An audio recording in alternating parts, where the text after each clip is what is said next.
后来继续来看这件诈骗案，一个姓施的查囡仔，伫个机场看起来真紧张，地勤的人员感觉怪怪，就来查资料，结果发现伊是第一届出国，而且是要去柬埔寨的首都金边，这100%应该就是诈骗，马上来报警。行径是到场加可劝加解说，这个查囡仔签开始阁无爱相信，一直到原境当场甲诈骗集团来通电话，代志一一来出破了后，伊才总算来清醒，无出国。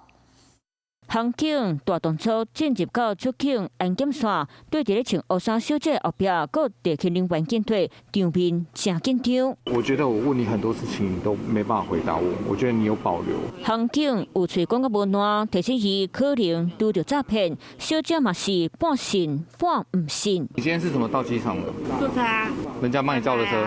他帮我叫的啊。对啊，哦，一模一样，一模一样。上次那一个也是。诈骗出头坐密码，航警开破互伊知。甲这个小姐讲，你就是去骗，这声伊人才清醒。你觉得警察会骗你吗？警署真激动，是咪到会去骗？家里有电话吗？没有。家里没有电话。还是那个阿姨啊，然后叔叔啊，他们。3号地勤人员发现施小姐人看起来怪怪，一个调查发现伊头一摆出国，就按上去金边，买的是高纸机票，发觉无对同，小姐敢若拄到找头路诈骗，遂通报警察。你说我现在人吗？对，我先跟你确认你人现在的方位。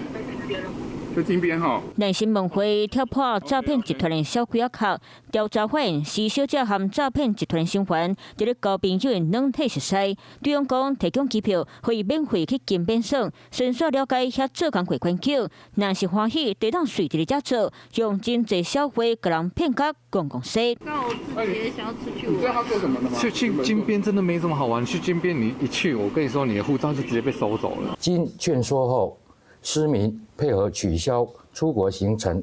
好了，甲小姐口劝，总算会听入心。小姐叫警察护送转去，加在地勤人员面前有加注意，才无发生危险的代志。